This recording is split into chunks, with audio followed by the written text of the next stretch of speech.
You don't need another alarm.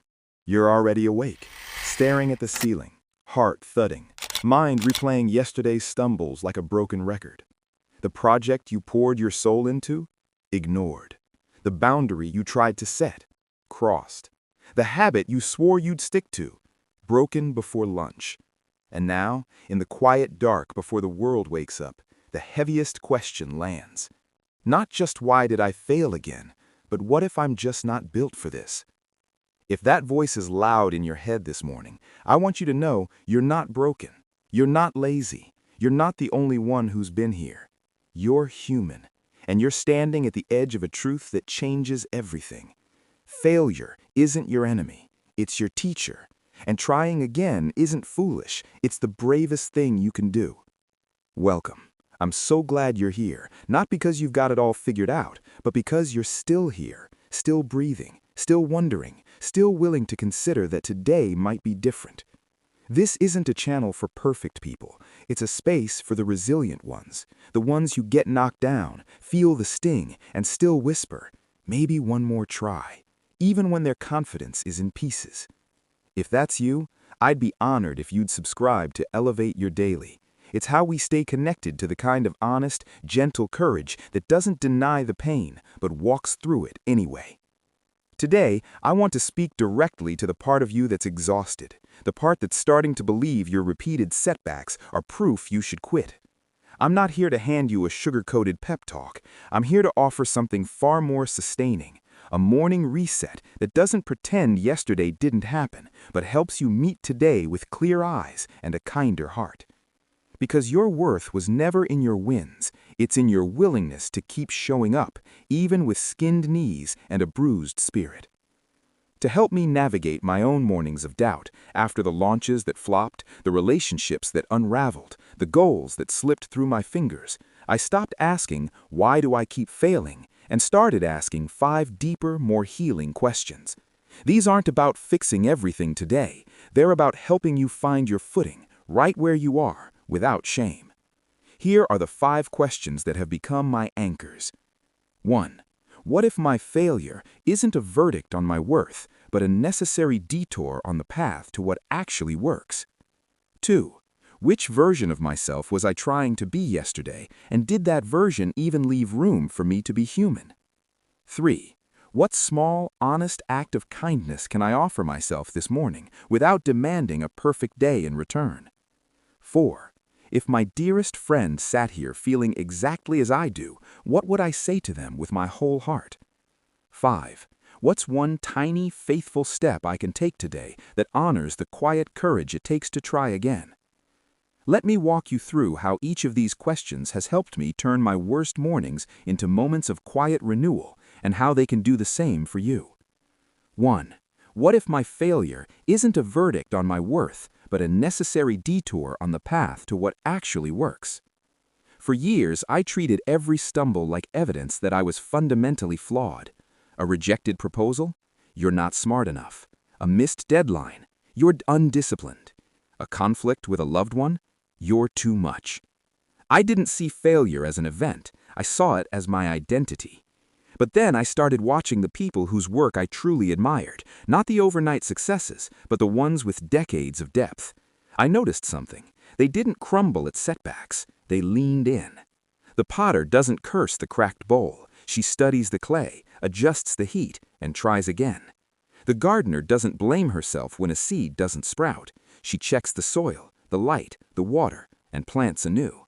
The writer doesn't burn the manuscript after a harsh critique. She edits, refines, and sends it out again.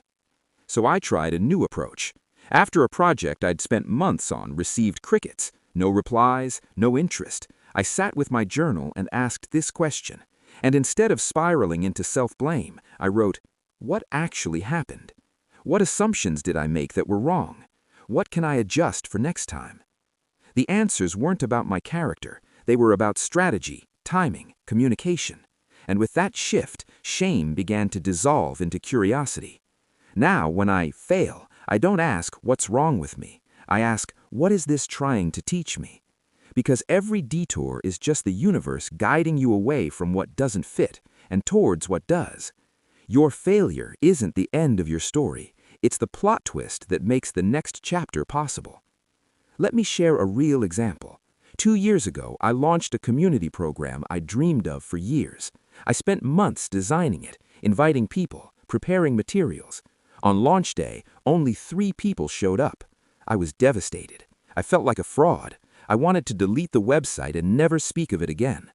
But instead, I waited 24 hours. Then I asked this question, and I reached out to those 3 attendees, not to apologize, but to ask, what did you need that I didn't provide? One said, the timing was off. I'm a night owl.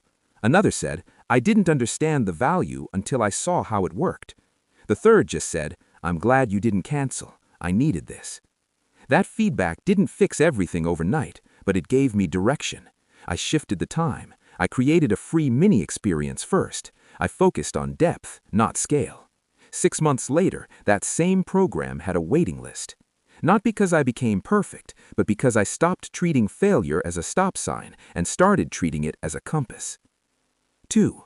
Which version of myself was I trying to be yesterday, and did that version even leave room for me to be human? This question cracked something open in me. I realized that many of my failures weren't real failures at all. They were the result of trying to live up to a fantasy, a version of myself who never gets tired, never doubts, never needs help. That woman doesn't exist, and chasing her only left me feeling like a fraud. Yesterday, I snapped at my partner after a long day. I called it a failure, but when I asked this question, I saw the truth. I wasn't failing. I was overwhelmed. I hadn't eaten. I hadn't asked for space, and I was trying to be the calm one when my nervous system was in survival mode. So I stopped punishing myself for not being a robot and started caring for myself like a real, breathing human being. Your so-called failures might not be failures at all. They might just be signs that you're trying to live a life that doesn't honor your limits, your needs, your humanity. I remember a winter when I was juggling caregiving, work, and my own health issues. I kept telling myself, just push through, everyone else manages. But I was running on fumes. I'd forget appointments. I'd cry in the shower. I'd snap at my kids over small things. One night, my daughter asked, "Mom, are you mad at me?" And I realized I wasn't mad. I was empty. That's when I asked this question, and I saw I was trying to be the superwoman, strong, selfless, always available. But that version didn't have room for my exhaustion, my grief, my need for rest. So I let her go. I started saying, I need 10 minutes alone. I hired help for a few hours a week. I gave myself permission to be imperfect. And you know what happened? My relationships improved. My work got better. My health stabilized. Because real strength isn't in never falling. It's in knowing when to kneel and tend to your own wounds. Today, give yourself permission to be who you actually are, not the flawless ideal in your head, but the real, tender, imperfect person sitting here right now. Because real growth doesn't happen in perfection. It happens in the messy, honest space of being human. 3. What small, honest act of kindness can I offer myself this morning without demanding a perfect day in return? On my hardest mornings, I used to believe I had to earn my own kindness through productivity. If I get a lot done, then I deserve rest. But that's backwards, and it's cruel. True resilience starts with self-compassion, not as a reward, but as the very ground you stand on. So now, before I check my phone or my to-do list, I ask this question, and I wait for the gentlest, simplest answer. Some days it's, drink a full glass of water before coffee. Step outside for 2 minutes and feel the sun on your face. Put on the sweater that makes you feel safe. Other days it's, cancel one non-essential task to protect your energy. Write down, it's okay, you're still learning. Take 3 deep breaths before responding to stress. These aren't grand gestures, but they're revolutionary, because they say you matter, not for what you do, but for who you are. And that's where real strength begins, not in pushing harder, but in holding yourself with care. Let me tell you about my Tuesday reset. Every Tuesday morning, no matter what, I do 3 things. 1, I light a candle. 2, I write one thing I'm proud of from the week, even if it's, I got out of bed on a hard day.